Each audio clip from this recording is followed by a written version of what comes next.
Hello, glad to see you on my channel. I really value it.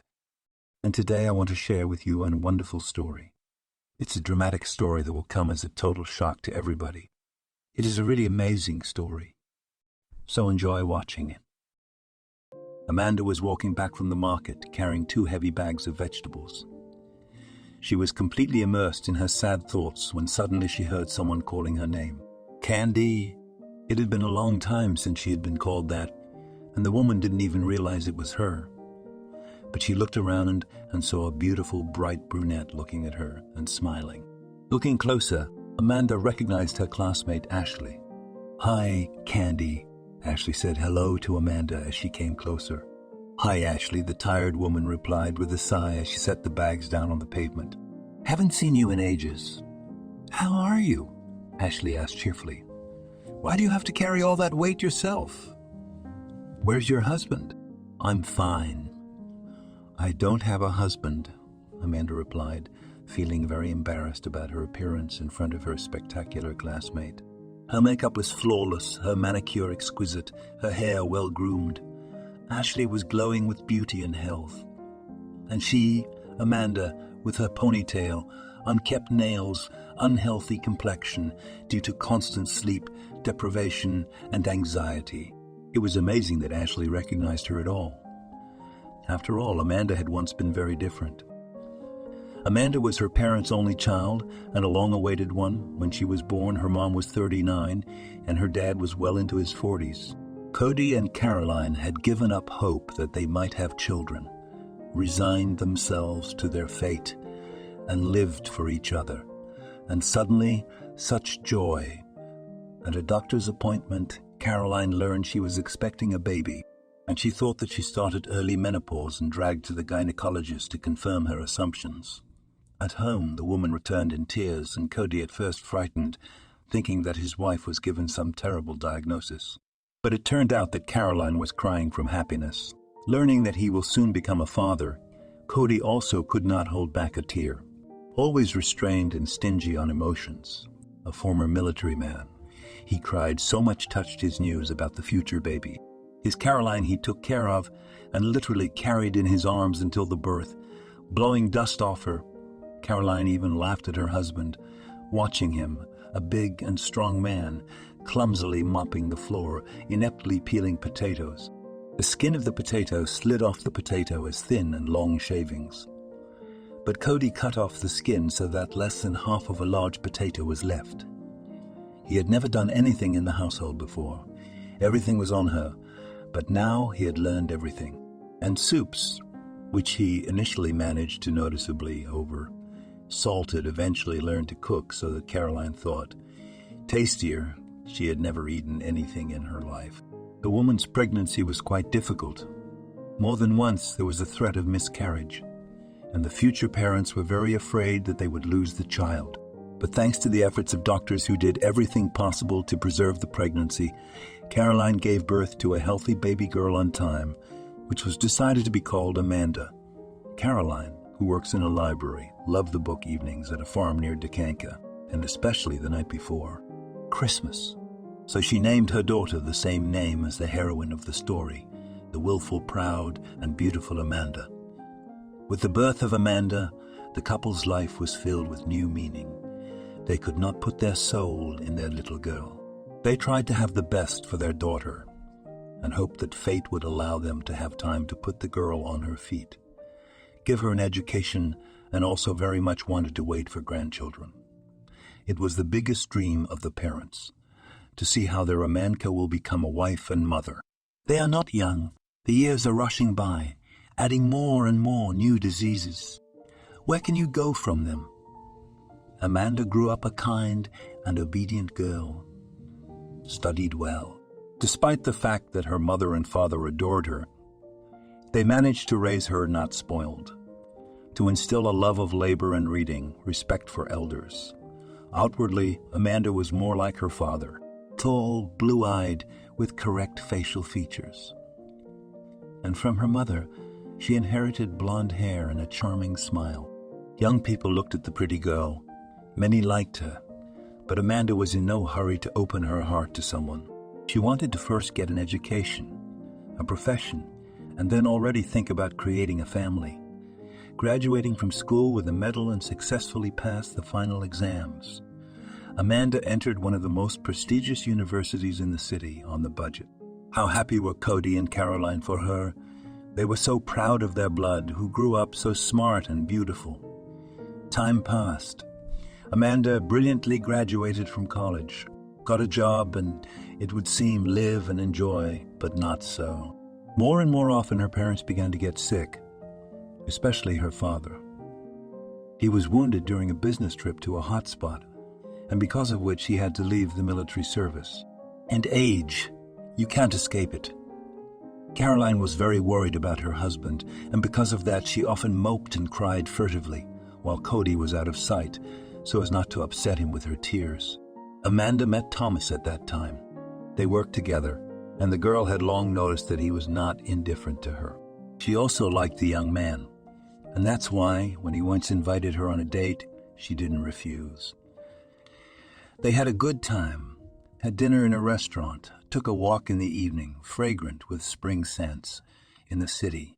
Amanda was happy, it seemed to her, that she finally met the man with whom she would be able to create a family and experience the happiness of motherhood. Only her parents were more and more worried about her. She was worried about them very much, and once when Thomas asked her why she did not invite him to her, Amanda said that her father is very sick and her mother is constantly nervous because of this. The girl was not going to hide anything from her beloved. What's the point? If people love each other and want to be together, they should not hide anything from each other. Lies have no place in a relationship, her mother often told Amanda, and the girl remembered her words well and didn't like lying. "Why don't you put your father in a nursing home?" Thomas asked after listening to Amanda. "Where to?" she said, not immediately able to say. For a moment she was speechless with surprise. Thomas said it so easily, as if it were not about her dear and endlessly loved father, but about some old and unnecessary thing that had to be taken to the dump, to the nursing home, as if nothing had happened, repeated the young man. "Do you want to give me the phone number and address? A month ago my parents put my grandmother there. She has dementia, bored everyone with her quirks. By the way, my grandmother's apartment is now mine. I'm going to make repairs there now, just looking for masters. My grandmother's apartment is so filthy that it's scary to even go in there. But after the renovation, we'll be able to live there. So you and I will have our own nest." With these words, Thomas drew Amanda to him and wanted to kiss her, but she pulled away from him. His touch and kisses instantly disgusted her. "What are you doing?" Thomas exclaimed in surprise. "Your parents took your grandmother to a nursing home," Amanda almost screamed. "But how could they do that? It's a family member. It's Mom, who gave birth to her, raised her, who loved and cared for her, and now she's old and needs care. How can you get rid of her like an old, worn-out shoe?" "Are you stupid?" Thomas looked at Amanda like she was crazy. "My grandmother is almost out of her mind. She hardly recognizes my mother, her daughter. And in the nursing home, she'll be taken care of by people who work there and get paid for it. And I need an apartment. How long can I live with my parents? I didn't think you were so hard-hearted." Amanda didn't want to believe what was happening. "I would never put my parents in a nursing home. I love them very much, and I will take care of them no matter what happens. And who would want you with all that baggage?" Thomas screamed. "What normal man would want to marry a woman who has old people sitting on her neck? Your parents are aging rapidly. Your parents are aging rapidly. Your father is a wreck, and there'll be more trouble than they're worth. You need to think about yourself first, about your future. Don't be stupid, Amanda." "Shut up," said the girl, who no longer had the will and strength to listen to Thomas. "And don't you dare talk badly about my parents. Fuck you, you little brat. You can live with your old people, and I wanted to marry you. Why did I ever get involved with you?" With these words, Thomas went quickly to his car, leaving Amanda alone near the cafe from which they had recently left. The girl looked after him. She could hardly believe that 10 minutes ago she had considered this man almost ideal. Amanda returned home, where her mother met her with a smile, informing her that her father was better today, and they even went for a walk in the park. "It's been so long since Cody and I have been out," Caroline sighed. "It was so nice to walk, to get some fresh air. We fed the ducks in the pond. My mood improved immediately. Dad is asleep now, and I took out a box of yarn. I'm thinking about making a sweater for Cody. A warm one. I'll start slowly, and I'll be done by winter. It'll take my mind off my worries. Knitting calms me down." "Good." Amanda was happy for her parents. "Sure, knit your dad a sweater. He'll be happy. Do you want to have dinner? Daddy and I already ate?" "No, Mommy, thanks. I'm not hungry. I had a snack at the cafe." "Oh yeah, you've been seeing Thomas. How's the relationship going? Has he proposed yet? I'd like to meet your boyfriend." "Thomas and I broke up," Amanda said. "What?" Mom shook her hands. "You said yesterday that you were serious? What happened, daughter? Did he hurt you in some way?" "He did, Mom, and let's not talk about him anymore," the girl said. She could not tell her mother what she and Thomas had quarreled about. Amanda couldn't get his cruel words out of her head. I can't believe she would suggest such a thing, putting her father in a nursing home. He talked about his grandmother as if she were a stranger. He was only glad that she was put in a boarding school, because now he had his own apartment.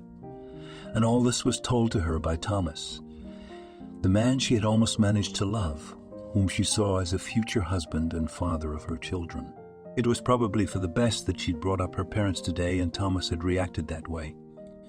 She'd been able to see him from a whole new side, and it had been a very unpleasant one. But it was better than if she had become his wife. And then he would have brought up the fact that her parents belonged in a boarding school. The next day, when Amanda arrived at work, Thomas approached her and said a discreet hello. Amanda nodded back, letting him know that they had nothing to talk about. However, the young man asked, "Did you take offense at me a lot for what happened yesterday?" "I wasn't offended," the girl replied. "I was disappointed. I overreacted yesterday. I lost my temper. I'm sorry. Let's talk calmly now." "About what, Thomas?" "Yesterday you told me everything, and I heard you and realized that we have completely different views on life." Amanda realized that you're a young woman. You have a life to live, and you've got aging parents on your hands. "Thomas, stop it. My parents are not senile. Yes, my dad is often sick, but he's in his right mind, and my mom's still pretty good, but she's worried about my dad because they can't do without each other. 45 years together, they are like a whole. They are an example for me. I would also like to live with my husband like them, and I love them very much. They are wonderful parents. I had a happy childhood. I'm grateful to my mom and dad for everything. What you did with your grandmother is your choice, but I don't need to impose it on you. Well, let's say your parents are still holding on. But what about 10 years from now, or even 5 years from now?" Thomas was not satisfied. "You see, Amanda, I like you very much, very much. I'd love to marry you. But when I imagine that you will spend your time not with me, but with your old people, and if they are lying down or have problems with their heads, like my grandmother, what then?" "Thomas, then I have a question for you too. What if we get married and I suddenly get seriously ill? What would you do? Leave me? And if I have a sick child, will you leave me too? Because you'll think it's a burden." "What nonsense are you talking about?" exclaimed the young man. "Why should you get sick? You are young, healthy, full of vigor. I am young and healthy too, and we can't have a sick child. Why go to extremes?" "They are not extremes, Thomas. Life is unpredictable, and we are not immune to anything. Absolutely nothing. Today you're young and healthy. Tomorrow something could happen. And our conversation yesterday made it clear to me that you're unreliable, that you can't be relied on in case of any trouble." "You're exaggerating. You don't have to make a monster out of me." "I'm not. I'm just saying what I think. We can't be together. We have different views on things that are very important to me. So let's put an end to our relationship. There's no future for us. With such principles, you'll be alone, Thomas said unhappily. That's none of your business, Amanda replied and went to her office. There was no point in continuing the conversation with her former boyfriend. Thomas made no further attempts to get Amanda back, and after a couple of weeks he started courting Katya, who had joined their company a month ago and was actively making eyes at the young man. Amanda didn't care. Her feelings for Thomas were instantly burned out. So strong was her disappointment in him. And when 6 months later Thomas and Catherine announced to their colleagues that they were getting married, Amanda's heart did not flinch. She also received an invitation to the wedding. The future newlyweds decided to organize a celebration with a bang and invited the entire team. Amanda did not go to the wedding to her former boyfriend, deciding that she had nothing to do there and there was no desire. However, Thomas once bumped into Amanda in the office corridor, stopped her by taking her hand and asked, "Do not regret it. It could have been you in Catherine's place." "There was nothing to regret," the girl replied, releasing his hand and hurrying into his office. Time passed. Cody was getting sick more and more often. He was often in the hospital and had 2 surgeries. Amanda and Caroline did everything to keep him healthy. But Mom's health was failing her too, and the worries were endless. "Daughter, I'm so afraid that Daddy will leave us," she shared with Amanda. "I can't do without him. We've been together for so many years. We've become one. We've been through so much. His service is not easy, dangerous missions. When he was wounded, I thought I would go crazy.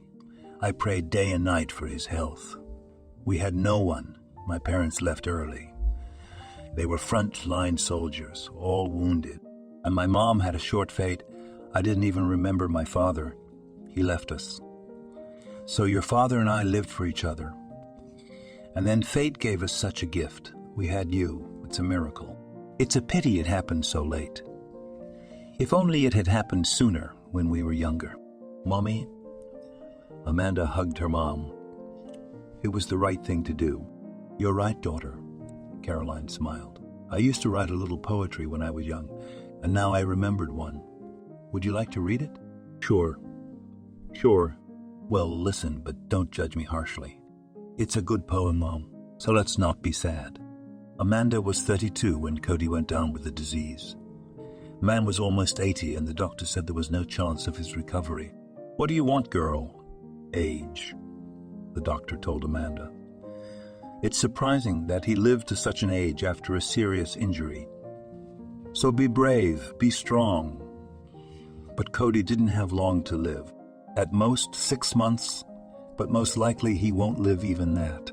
Amanda understood, but still the thought of her daddy's passing made her mope. It was painful to watch her mom, too. She spent most days at her husband's bedside, not eating much, saying she had no appetite. Amanda had to feed her almost from a spoon, constantly coaxing her to eat. It is not for nothing they say that trouble does not come alone. Amanda's life was going downhill. Quite unexpectedly, she was fired from her job. The young woman was being downsized, but she was not surprised that the choice fell on her. In the chair of the boss for a year sat Thomas and had explained a lot. And he knew perfectly well that she was caring for her parents and she really needs this job. He took revenge after a few years. By the way, life with Katya at the man did not work out. 2 years after the wedding, the young wife found another and left Thomas. Since then, the man was embittered at the entire female sex, and as soon as the opportunity presented itself, he snapped this evil on Amanda. The young woman could not find a job in her specialty. She went to interviews, but was rejected everywhere, and it was beginning to seem like a curse. Amanda was on the verge of despair, having no idea how to cope with all these difficulties. One day, after another unsuccessful attempt to find a job, she went to a small grocery store near her home and learned that the store needed a salesperson. Amanda had no experience in the trade, but the shopkeeper hired her because she was in urgent need of a salesperson. "It's only temporary," Amanda's mom said, as calmly as she could. In time, you will find something more suitable. Violetta, the owner of the store where Amanda worked, was a good-hearted person. She sympathized with the young woman who had been hit by a whole avalanche of life's difficulties and treated her warmly, maternally, especially since she was old enough to be Amanda's mother, and she herself had 2 grown-up daughters and 3 grandchildren. They often had heart-to-heart talks, and perhaps only with her could the young woman share her worries and anxieties. Amanda rarely saw her friends, and lately she had stopped seeing them altogether. They had families, children, their own affairs and worries, and Amanda, with her endless problems and difficulties, was generally not interesting to them. She understood this well, so she did not seek to communicate, not being in the habit of imposing. But with Violetta, she immediately established a trusting relationship, and it can be said that they became friends. I, too, took care of my parents myself until they died. The shopkeeper once said, but it was much easier for me. My husband helped me well. My children, they love their grandparents very much. And I have a sister. It's hard for you alone, of course. I wish you had a good husband, Amanda, to help and support you. You're a kind and good girl. You deserve to be happy. I wish I had a son, only a daughter. I would introduce you to my son. I can only dream of having a daughter-in-law. In-law like you. Thank you, Violetta, for your kind words. But where to find such a husband? My ex-husband, Thomas, told me that no one needs someone like me, with the baggage of elderly parents. And he suggested that I put my father in a nursing home. I love my parents, but I realize that it's unlikely that anyone will need me with my problems. But I can't put my parents in a nursing home. It's very cruel. I'm a fool, this Thomas. He's an idiot, the Thomas, exclaimed Violetta. Don't judge everyone by him. You know, there are plenty of fools in the world, but there are also a lot of good people. Believe me, I've lived twice as long as you, and you know that fate will thank you for your kind heart. Amanda had a day off and decided to go to the market to buy vegetables. Vegetables at the market were cheaper than in the stores, and the young woman now had to save money. After quitting her job where she had been earning a decent salary, money was tight, and she had to spend a lot of money on medicines and all kinds of examinations for her parents, which often had to be done in paid clinics to avoid long waiting times. Amanda never ceased to wonder why some medicines cost so much. The young woman was so loaded that she could hardly carry the heavy bags, but she did not have the opportunity to go to the market every day, so she preferred to take everything at once and more, so that it would last for a long time. Besides, the vendors she knew often gave discounts if you took more, so I had to load up. It was good that Amanda didn't live too far from the market. Lately she was very tired, didn't get enough sleep, and often felt like a hunted horse. And when she looked at herself in the mirror, it seemed to her that she was looking at an exhausted 40-year-old woman with dull hair and an unhealthy complexion. And she was only 32. Amanda hardly ever used makeup or manicures now. She didn't have the time, and she didn't have the money. Her greatest joy now was the opportunity to get a good night's sleep, but that happened less and less often. Almost every night she was called by her father, who needed something. Amanda felt sorry for her mom, so she went to Cody herself. The unexpected meeting with her classmate Ashley didn't make Amanda happy. The last thing she wanted to see was someone who knew her as beautiful and fun. She couldn't believe she had ever been like that. Ashley looked at Amanda carefully, apparently assessing her appearance, and then said, "I'm glad I met you. None of us can get a hold of you. Did you change your number or something?" "Yes, I did," Amanda nodded, who wanted to say goodbye to her classmate and carry the heavy bags home, and home to clean and cook for the next 2 days. "This year is our 15th graduation anniversary," Ashley reminded us. "We want to have a class reunion. We've already picked out a restaurant, and we've even found a Toastmaster to make it fun. How about you? You want to come? You weren't at the 10th graduation, so why don't you come now?" "I don't think so," Why? No desire? Maybe I want to, but I can't, Amanda sighed, grabbing the bags again. Okay. Ashley, I gotta go. I'm in a hurry. Wait, Amanda. Ashley stopped her and peppered her with questions. Did something happen to you? Any problems? Financial difficulties, maybe? Ashley, everyone has problems, I guess. I have plenty, but why do you need to know about them? It's okay. I can handle it. I'm sorry, but I really have to go. Amanda, wait, give me your phone number, said a classmate. Maybe we could call and get together sometime. When you have time? I'm afraid I won't have time soon, Amanda replied, but still dictated her phone number. Why were you so adamant about not going to the class reunion? Violetta wondered when Amanda told her about the meeting with Ashley. Don't you want to see the people you've been in the same class with for so many years? We get together every year. Not the whole class, of course, but whoever can definitely comes. It's always such a positive charge for me. We had a friendly class, and years later we are still friends. No, really, why do you refuse? On the contrary, I'd go out, have some fun, relax. I'm not in the mood to go out and have fun. And what am I going to wear? I have only office suits in my closet, which I wore to work, and jeans and t-shirts. I haven't bought a dress in so long, and I don't want to spend money now for one evening. I'm not talking about hair and manicure. And I have to pay for the restaurant, and you know I don't have extra money. No, I'm not going anywhere. Well, my dear, don't think sad thoughts, Violetta almost commanded, which made Amanda smile. I was just about to give you a bonus for good work, so you have money for the restaurant. And as for the dress and hair, it's no problem at all. I have an older daughter who's a hairdresser at a beauty parlor. She will put your hair in order and make a hairstyle that everyone will fall. And she can do manicures and makeup too.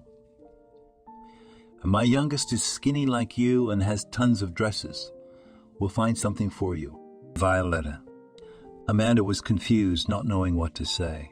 On the one hand, going to a class reunion wouldn't be a bad idea. She hadn't been anywhere for so long. From work, rushing home to her parents. But on the other hand, could she accept what the shopkeeper was offering her? Although she had no doubt that Violetta was offering her help from the bottom of her heart. Amanda, no objections or refusals. And if you're afraid to leave your parents alone, I can stay with you while you're at the restaurant with your classmates. It is not difficult for me, and I have a lot of experience in caring for the elderly, I told you. You should definitely go to this meeting. Understand that you have to go out sometimes, meet people, have a rest. Give yourself a chance to get away from your worries and problems. Otherwise, my dear, you can mope and even get sick. All right, Amanda agreed uncertainly. Thank you very much. That's good. The day after tomorrow, when you have the day off, I'll introduce you to my girls. We'll pick out a dress for you, too. Everything will be fine, Amanda. You'll see. Violet hugged Amanda, who wanted to believe that everything would be fine. That same day, Ashley called Amanda.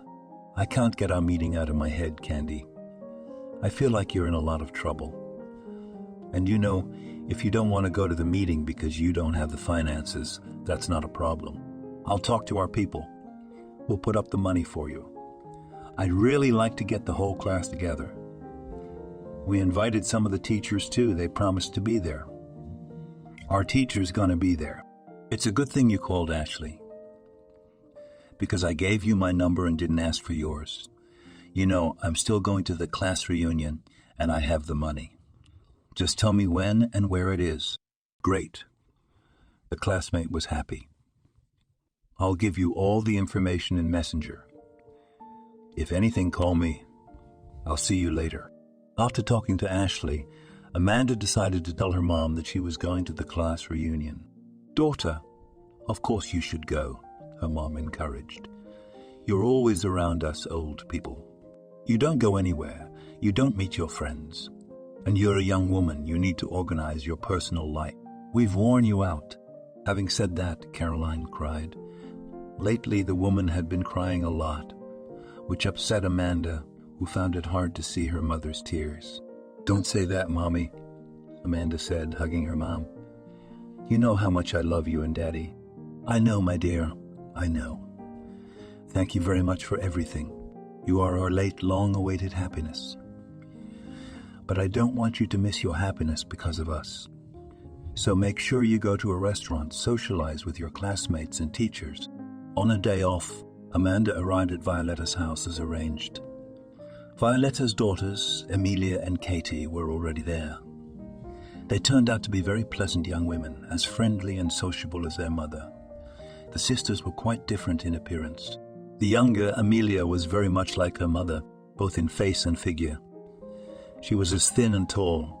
Daria, on the other hand, was small in stature, chubby and round-faced, but she was very charming, with a warm smile and dimples on her cheeks.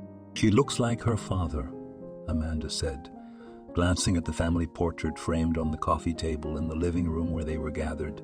Violetta said cheerfully as she went into the kitchen. Amanda sincerely admired this woman, the owner of the store where she worked for the 3rd month. Violetta was incredibly energetic, smiling and friendly. She never seemed to be in a bad mood. Now, Amanda was even glad that Thomas had fired her. Of course, she had lost her salary and had to work outside her specialty. But fate had given her a chance to meet such a wonderful person as Violetta. And now her daughters. It's so precious when you meet kind and sincere people. "Amanda, I brought some dresses for you to try on and choose." With these words, Emilia took the dresses out of a big bag and spread them on the couch. "Here, choose whichever one you like best. But it is better to try on all of them. See which one will sit on you perfectly. Although with a figure like yours, you can afford any outfit. I think you'd look good even in a sack." "You said a sack," laughed Katie. When Violetta entered the living room with a tray in her hands, Amanda was standing in front of the mirror in a soft blue dress that suited her incredibly well. "How beautiful!" Violetta exclaimed, placing the tray on the table. "I think it's exactly what you need. It's just the right dress for you. Forgive me for saying so, Emilia, but I think you'll agree with me." "Of course I do," Emilia smiled. "Amanda, Mom's right. That dress looks great on you. And by the way, it's lucky. It's the dress I wore the day I met my husband. And you know what? Let me give it to you. I'm sure it'll bring you luck, too." "No, you don't have to." Amanda tried to refuse, although she liked the dress very much. When she put it on and looked at herself in the mirror, she felt as if she had been born in that dress. "If you refuse, I will be offended," said Emilia. "I have a lot of dresses, half of which I haven't worn for a long time. So take it. It's yours." "Thank you, Emilia," thanked Amanda. She looked at herself in the mirror and couldn't get enough of it. It had been so long since she had seen herself in a dress, and even so beautiful. "What a difference a dress makes to a woman," Katie remarked. "It makes her more feminine and attractive." "Amanda, let your hair down. I want to see what kind of haircut I can give you." Amanda pulled down the elastic band she had used to pull her long hair into a ponytail and turned to Katie. "It's nice and thick," Daria said, giving Amanda's hair a professional look. "But it's dull, and the ends are frayed. That's okay. I'll work on your hair and fix it up. Can you come to my salon tomorrow?" Violetta said for Amanda, she had tomorrow off too. "And now that we've decided on the dress, let's drink tea, girls. I made my first lemon muffin today and I can't wait to see what I make." "Mom, I'm never going to lose weight like this," Katie sighed. "But how could I refuse your cupcake? It looks delicious." "Of course you can't," laughed Violetta. "Dig in, girls, or Katie's going to eat the whole cupcake by herself." Amanda felt so good and cozy in this company that for a while she forgot about all her cares, problems, and worries. She thought about how strange life was, and, on the contrary, the one whom you thought to be your own person, whom you trusted, could betray you or stab you in the back when you least expected it, like she did with Thomas. She was ready to commit her life to him, and he turned out to be so unreliable, petty. And even years later, he reminded her that she didn't want to be with him, firing her from her job at the most difficult time of her life. "What are you thinking about, Amanda?" Violet asked. Oh, nothing. It's nice to be with you, Cozy. Thank you so much for the tea, the companionship, and everything you do for me. I don't even know how to thank you. Come on, Violetta said. Do we expect any gratitude? Although, for me personally, the best gratitude is to see your eyes shine. With happiness, of course. Shall I pour you some more tea? No, thank you, Violetta. I have to go now. Daddy needs an injection soon, and Mom can't do it herself lately. Her hands shake sometimes. I have to go too. I'll give you a ride, Amelia said. Don't forget I'm expecting you at my salon tomorrow, Katie reminded her. Come by at 1 o'clock and we'll have lunch together. We have a cafeteria nearby. Everything is delicious and the prices are reasonable. Amanda smiled and looked at Violetta, who smiled approvingly back at her. As she walked out of the entryway, Amanda suddenly bumped into Thomas. She had no desire to say hello to him, so she preferred to just walk past him. But the man blocked her way and smiled broadly and asked, How are you doing, Amanda? Did you find a job? Imagine that, I did, and it's a good one. And the best part is, you're not there. Let me through. Please, Thomas grinned, stepping aside. Maybe you got married too. Maybe I did. It's none of your business. Good luck. Do you know him? Amelia asked Amanda when they got in the car. I do. Do you know him too? I've seen him a few times. He's my parents' neighbor.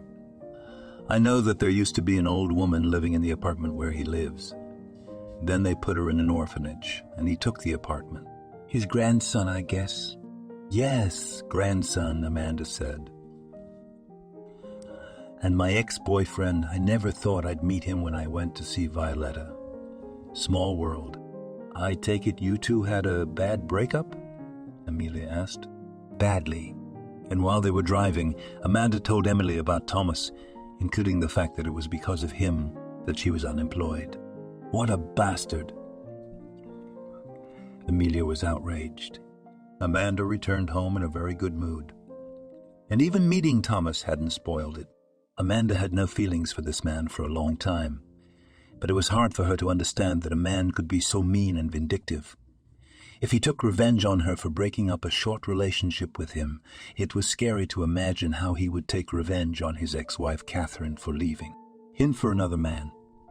Amanda knew that after the divorce, Catherine got married almost immediately and moved to another city with her husband. Perhaps it was a coincidence, or perhaps it was because they didn't want to stay in the same town as Thomas. Somehow Amanda felt it was his fault that his wife had left him. Thomas was clearly a rotten man, though he knew how to make a good impression. She'd been charmed by him at first, but she'd seen his true colors in time. But stop thinking about him, Amanda told herself. That man wasn't worth her time and thoughts. Dad was feeling pretty good today, as good as one could feel in his condition. That's why Mom was cheerful too. When Amanda entered the room where her father was lying, Caroline was sitting next to him with a book in her hands, reading him something from the classics.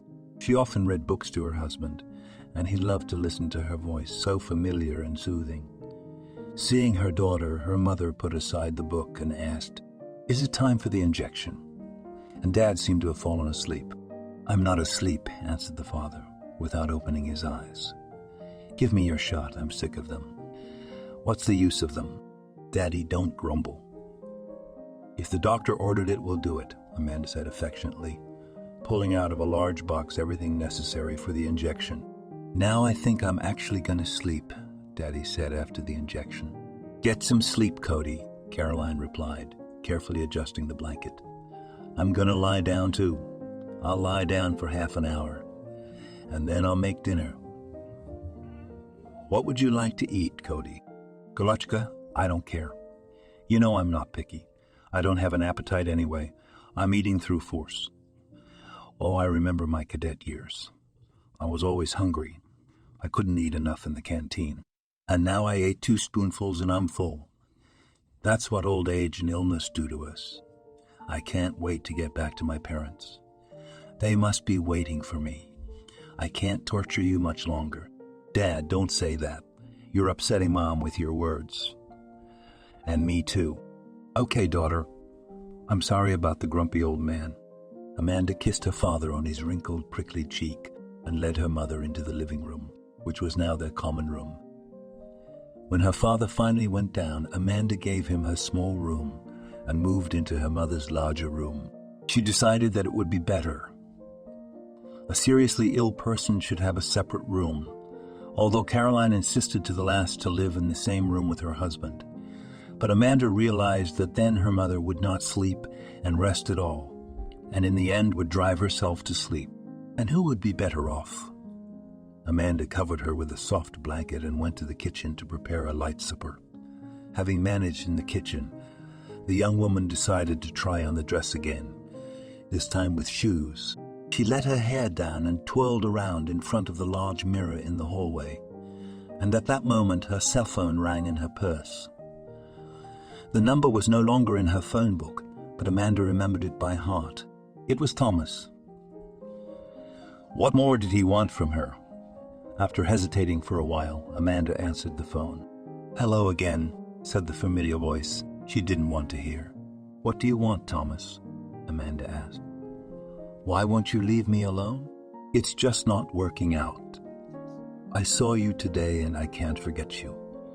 Why are you so ingrained in my memory and in my soul? Did you cast a spell on me?" Amanda thought Thomas's voice sounded a little strange, slurred. "Are you drunk?" she guessed.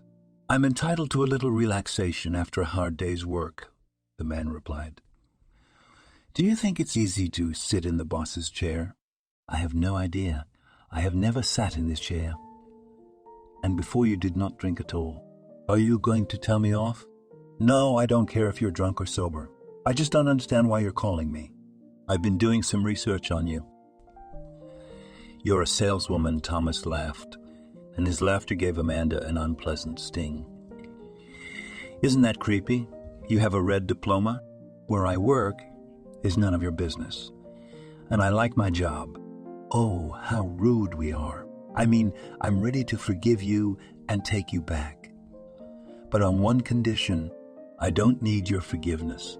Amanda's patience was almost breaking, and she was getting angry, especially since I'm not guilty of anything in front of you. "You left me and I loved you, you fool. I loved you, do you understand? I didn't love Katya. I started seeing her despite you. I thought you'd get jealous and want me back. But you traded me for those old people who belong in an almshouse." "Shut up," Amanda said rudely, which was not her usual way. But she couldn't listen to Thomas's nonsense any longer. "You didn't love me because a man like you can't love anyone but yourself. I just hurt your feelings, that's all. That's why you get mad and take your anger out on me. I'm never coming back to you or to work while you're there. And don't ever call me again. Forget my number and forget me too." Saying that, Amanda disconnected and immediately blacklisted Thomas's number. Why did he call? Such a nice day today, and he ruined it with his drunken ramblings. "Why are you yelling like that, daughter?" Caroline asked, looking out into the hallway. "What happened? Who called?" "They offered me a loan. They've had enough." "I'm sorry, Mommy. Did I wake you up?" "No, I was awake. I fell asleep for about 10 minutes and woke up." "Are you going somewhere?" "That's a beautiful dress. I told you about the class reunion, so I'm trying it on. Do you like it?" "I love it. You're so beautiful in that dress, just like a movie star. It's good that you bought yourself a dress. You were always wearing jeans and sneakers." "The dress was given to me, Mommy." Amanda smiled and told Caroline about the time she'd spent with Violetta today. "What nice people, God bless them," said Mommy. "Our world would have collapsed long ago, drowned in anger, if there were no such kind and sympathetic people. It's a pity that not everyone is like that. There are a lot of scoundrels, too." "Yes, it's a pity," Amanda agreed with her mother, remembering her conversation with Thomas. "Go show your dad if he's awake. Let him see how beautiful you are." The day of the class reunion came. Amanda had been nervous all morning. Her father had taken a turn for the worse today, and Amanda wondered whether she should go to the meeting at all. She was anxious, and the young woman was afraid that something would happen in her absence, and her mother would be confused. But her mother, realizing how much her daughter wanted to go to the meeting, calmed Amanda, assuring her that everything would be all right. Amanda remembered that Violetta offered her to stay with her parents while she was at the party, but Amanda did not dare to take advantage of this offer because she was afraid of abusing Violetta's kind attitude towards her. However, the store owner herself called Amanda and asked if she needed help. When she heard that Cody had taken a turn for the worse, the woman said, "Okay, Amanda, don't panic too soon. And don't give up on the party, you deserve it. Dashka and I will be here today to help you get ready. Katie will make you up and I'll stay with you to make sure you and your mom are comfortable. We've already met Caroline, so give her a heads up. We'll have a heads up. We'll have a heads up. We'll have a heart-to-heart.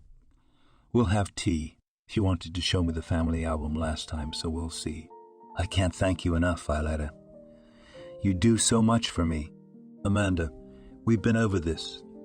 You don't need to thank me. Just be happy. You know, I'm a happy person. I've been blessed with a lot of good things in life, and I just want everyone around me to be happy. Of course, it's impossible, but if I can do anything for the happiness of a good person, I'll do it. That's my nature, and I brought up my daughters that way. You have to help people if you can help them. Yes, your daughters are wonderful. Thank you. At 6 o'clock in the evening, beautiful and dressed up Amanda got into a cab and went to the restaurant to meet her classmates. She felt anxious, but it wasn't anxiety for her parents, who stayed at home under Violetta's watchful eye. Amanda was worried because she hadn't seen her classmates and teachers for a long time. Some since the day they graduated from high school. It was a pleasant excitement, the anticipation of a joyous reunion. Are you going to some kind of celebration? Amanda was asked by the cab driver, a nice gray-haired man who was also very talkative. Yes, a class reunion. When did you graduate from high school, dear young lady? About 5 years ago, maybe. No, it's been 15 years. Wow, I thought you were as old as my daughter, but she just turned 25. You look great. Thank you, Amanda smiled, thinking to herself that the cab driver was exaggerating, but she was still incredibly pleased. Katie was a real professional after all. She was a professional. She was magic. Amanda didn't recognize herself in the mirror today when Violetta's eldest daughter did her makeup and beautifully styled her hair. Caroline cried when she saw her daughter. "How beautiful you are," said the old woman, admiring her little girl. "She is not only beautiful, but also very clever," Violetta praised Amanda. "That's true, but I want her to be happy too." "She will be, Carolina. Don't doubt it," Violetta said confidently. "And this dress, by the way, is a happy one. Myarinka met her destiny in it. May Amanda be lucky too. Oh, God willing, I pray for it every day," Caroline sighed, wiping away her tears. "If my daughter met a good man, then I could die in peace." "What are you talking about?" Violetta hugged Amanda's mom. "You don't need to hurry to the other world. Live a long time. You still have grandchildren to wait for. Grandchildren to wait for. Grandchildren are such a blessing. I have 3. I love those little rascals." Amanda got out of the cab and headed towards the restaurant building. On the porch stood several people, in whom the woman recognized her classmates. They all looked in her direction, and Vitya Smirnov exclaimed enthusiastically, "Wow! Candy, is that you? That's someone I haven't seen since graduation." "That's me," Amanda smiled. "Hi, everybody. Nice to see you." "Hello, hello," the rest of the class responded. "What are you guys doing stuck in here?" Ashley asked, looking out the door of the restaurant. "Let's go to the auditorium. Everyone's waiting." "Oh, Candy, hi. You look great."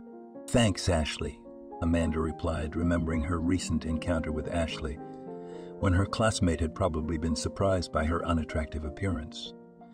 It was strange that she'd recognized her at all. Amanda couldn't believe that she was the tired, bruised woman who looked several years older than her age. Today she saw herself as a beautiful and young woman again. Almost the whole class and several teachers, including Valentina Arkadyevna, the class teacher of their former 11th A class, were gathered around the tables filled with food and drinks. The woman was already retired, but continued to work, could not think of herself without her favorite school and her students. "How glad I am to see you all, my dear children," said Debbie, who was the first to be given the floor. "Of course, you have grown up long ago, and many of you have children of your own. But I look at you now and again, I see those mischievous and funny fifth graders you were more than 20 years ago. I am happy that all of you have grown up to be worthy people, found your own way, on which you are now going towards your dreams and goals. Do not be afraid to set new goals and achieve them. Do not be afraid to dream, even about what seems unrealizable. You will succeed. And remember, whatever happens, you can always turn to me for advice or help, my dear students, my favorite children." After saying these touching words, the old teacher cried, and some of her former students, including Amanda, could not hold back their tears either. The reunion turned out to be very warm, heartfelt, and fun. The invited host prepared an exciting program. There were a lot of contests and games, a lot of dancing, and, of course, a lot of conversations and memories. The former classmates had a lot to remember and talk about. Amanda was happy that she went to the reunion. It had been a long time since she had gotten such a lot of positive emotions in one evening. In the middle of the party, Amanda went outside to call Violetta to see if everything was all right at home. Despite the wonderful fun evening, Amanda was still uneasy. "All is well with us, Amanda. Have fun and don't worry. Cody had dinner and went to sleep, and your mom and I are having tea and looking at pictures. She tells us so interestingly about everything. Wonderful woman, your mom." After talking to Violetta, Amanda decided to stay outside a little longer. It was stuffy in the banquet hall, and she wanted to get some fresh air. She thought about it and did not immediately notice that a strange man stopped next to her. "Good evening, dear girl," he said, and Amanda flinched in surprise. "Hello," she replied, glancing at the stranger. He looked to be about 35 years old, tall, handsome. "Excuse me, I saw you in the restaurant and was struck by your beauty. Perhaps I'm saying banal things now, but it's true. I liked you very much. May I ask your name?" Amanda." "Amanda," repeated the man. "That's a beautiful name. And I'm Jacob." "Nice to meet you, Jacob.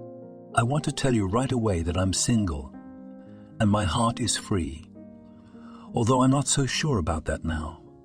I look at you and realize more and more that this is the kind of girl I've always dreamed of. You don't know me at all, but what if I'm married?" Amanda looked to Jacob and realized that the man didn't seem impudent or pushy, although he was acting a little assertive. "Are you married?" Jacob asked, and Amanda saw a slight change in his face. "No," she said. "Oh, that's a relief," he exclaimed and smiled. "But that doesn't mean anything." "I'm not in the mood for dating," said Amanda, who now thought about her parents and what Thomas had said to her. No man would want to be with her while she was taking care of her elderly parents. These words were like sharp needles in her soul and prevented her from believing that she would be able to find happiness as a woman someday. And she has no time to think about her personal life. The young woman suddenly felt like Cinderella, whose carriage after midnight will turn into a pumpkin, and incredibly beautiful dress into rags. Today, on this holiday, she feels like a princess. But tomorrow she will return to her life, filled with endless worries and problems. "Did someone hurt you?" Jacob asked. "Just say the word and I'll teach your abuser a lesson." "No one has wronged me. Thank you for your kind words, Jacob, but I'm going to go to mine." "It's your class reunion today, isn't it?" "Yeah. 15 years since I graduated high school." "Wow. You look like you graduated about 5 years ago." "You're not the first person to tell me that today," Amanda smiled, remembering the cab driver's words. "Amanda, Can I ask for your phone number? I won't forgive myself if a girl I like so much takes off and disappears. Amanda thought for a moment, then dictated her number to Jacob and returned to the restaurant, where her classmates engaged her in another fun contest. She was sure the man wouldn't call her, and if he did, it wouldn't oblige her to do anything. But for some reason, she felt both happy and sad at the same time. Amanda returned home at midnight, even though her classmates were still partying. She felt awkward in front of Violetta, even though she had told Amanda not to worry and to stay at the meeting as long as she wanted. When she got home, she took off her shoes with pleasure. It had been so long since she had worn heeled shoes that she felt a noticeable fatigue in her feet. Violetta met her in the hallway. "Amanda, your parents are asleep." "It's okay," she whispered. "I had a great time." "Thank you so much, Violetta." "You're welcome." "It was my pleasure. I'll see you at work on Monday and you can tell me all about it, okay?" Sure. Okay, I'm going home. Get some rest." Amanda closed the door behind Violetta, took a shower, and gladly crawled under the covers. But she couldn't fall asleep quickly. She thought back to the pleasant events of the previous evening, and her heart filled with warmth and hope. She liked the man, and she thought she would like to see him again. But would he want to talk to her after hearing about her complicated life? That beautiful girl from the restaurant and the real Amanda are very different from each other. With these thoughts, the young woman fell into a dream. In the morning, barely awake, she heard the signal of her cell phone. From an unknown number in one of the messengers, she received a postcard wishing her a good morning and a good day. And then there was a message. "Dear Amanda, please write at what time it will be convenient for you to talk. I look forward to hearing from you. Jacob." Amanda smiled, looked at her watch, and told the man that he could call her in an hour. She was going to go to the market for vegetables, and she would be able to talk to Jacob on the way there. Amanda washed her face and went to the kitchen to make breakfast. But there was already a stack of pancakes on the kitchen table and a pot of millet porridge on the stove. "Good morning, daughter." Caroline smiled. "I haven't slept since 5 o'clock this morning, and I thought, what's the use of lying in bed when I can bake pancakes and boil porridge? Sit down to breakfast." "Thanks, Mommy. How are you feeling? How's Daddy?" "I fed Daddy, gave him all his medicine. He seems to be doing better. He slept well, and I'm fine. My blood pressure's fine. How was your time last night? Tell me about it. I was waiting for you, but then I fell asleep. Thanks a lot to Violetta for keeping me company. What a wonderful woman she is." Amanda told her mother about last night, about her classmates and teachers, about the fun games and contests. She didn't tell her mom about meeting Jacob. She knew how much Caroline wanted her daughter to meet a good man, a real man, but it was too soon to tell her mother about it. One brief meeting and a couple of compliments didn't tell her anything. Amanda decided to talk to Jacob on the phone during her trip to the market, so that her mother wouldn't overhear her conversation. Amanda put her hair in a ponytail, put on jeans and comfortable sneakers, and went to the market. No sooner had she left the house than her cell phone rang.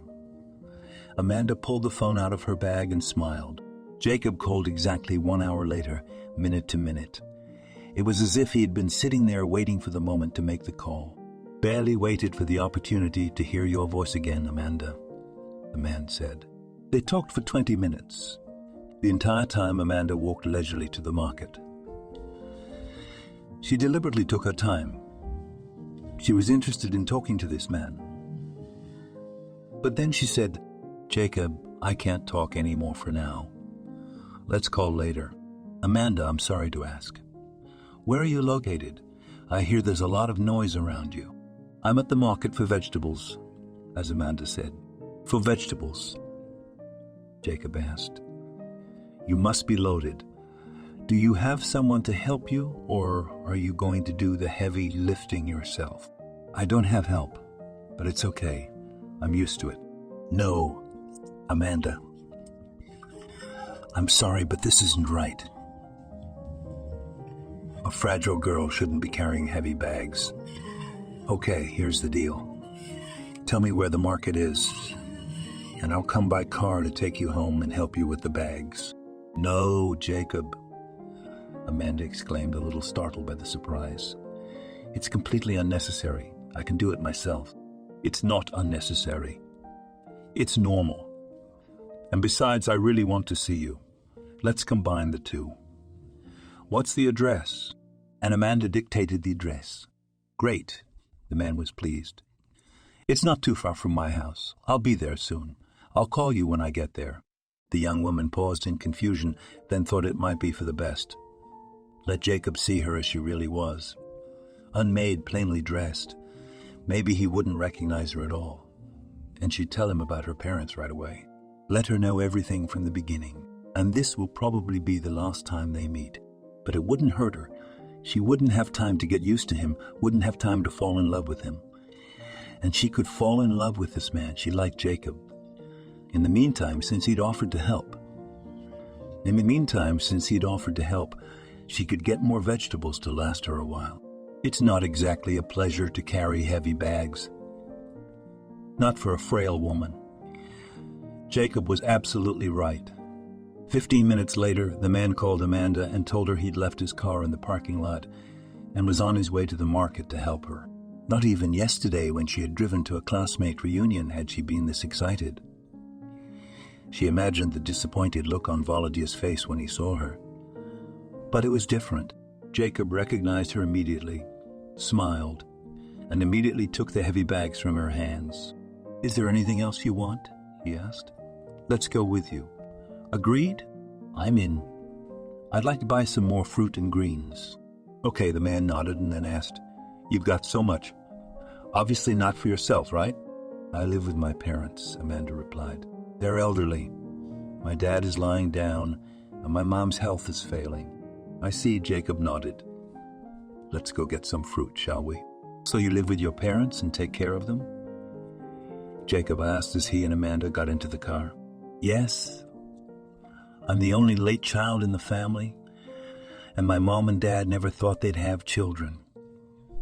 And then I was born." "That's great," Jacob said after a moment's thought. "You have parents. It's such a blessing." Amanda looked at Jacob in surprise.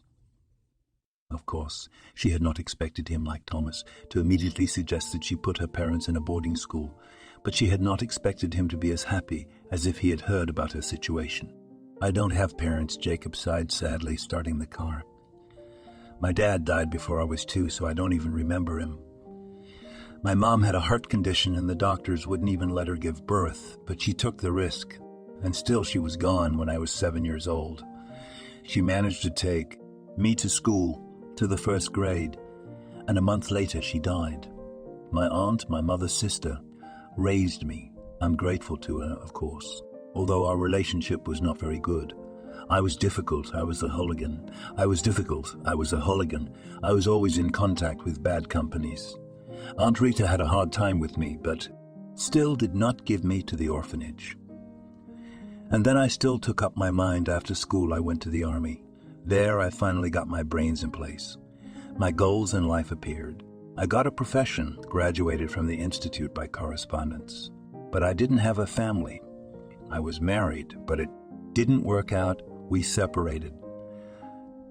So, Amanda, having a mom and dad is such a blessing. Will you introduce me to your parents sometime? You'd really like to meet them? Of course I would. I'm very serious about you, Amanda. Don't think I'm throwing words around. I don't. It's just that this is all happening so fast. We just met yesterday. Let's not rush things, okay? Let's not. But I'm pretty sure you're the woman I want. And by the way, I like you as much today as I did yesterday.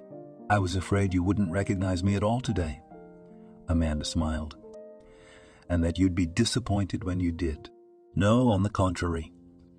Yesterday you were dazzlingly beautiful, and I was afraid you wouldn't want to talk to me. I was afraid you'd be arrogant, but you're very kind and sincere, and these are the most important qualities in people for me. The car ride to Amanda's house took less than 5 minutes. Jacob took the bags into the apartment and was about to leave when Caroline came into the hallway, and Amanda had to introduce him to her mom. She introduced him as an acquaintance who had kindly offered to help, but Mom immediately guessed that this was no longer just an acquaintance. It's been a year and a half. Let's find out what has changed in the lives of our heroes during this time. I think that my dear readers have already guessed that the dress in which Amanda went to the meeting of classmates, and indeed turned out to be happy. Maybe it wasn't the dress at all, but that night our main character met her destiny. Their relationship with Jacob developed very quickly. He turned out to be a good and reliable man, able to love and take care of his beloved woman, and Amanda's heart also opened towards this love. Cody had time to rejoice for his daughter, who found her feminine happiness, and soon he was gone. Caroline had a hard time with the death of her beloved husband, but Amanda and Jacob surrounded her with care and attention, making her realize that she is not alone. She has a family. There are people who love her and who need her very much, and soon Amanda told her mother that she would have a grandson or granddaughter, and this gave the old woman the strength to live on. After meeting Jacob, Amanda managed to find a job in her specialty, and she quit the store. But with Violetta, they continued to communicate, and with Katie and Emilia became friends. Amanda and Jacob signed, deciding to do without a wedding. Now our heroes are preparing for the birth of a baby. They did not recognize the sex of the child in advance, as they will be equally happy with both a boy and a girl. But they have already thought of names for the future baby. If a boy is born, they will call him Molly, and if a girl, Molly, in honor of Jacob's mother. Sometimes it seems that life has reached a dead end, from which it is almost impossible to find a way out. But that's when we can have people in our lives who will lend a helping hand. That's what happened in Amanda's life. After a series of troubles and hardships, fate stopped testing her for strength and brought our heroine together with good people, thanks to whom her life got better and gained new meaning.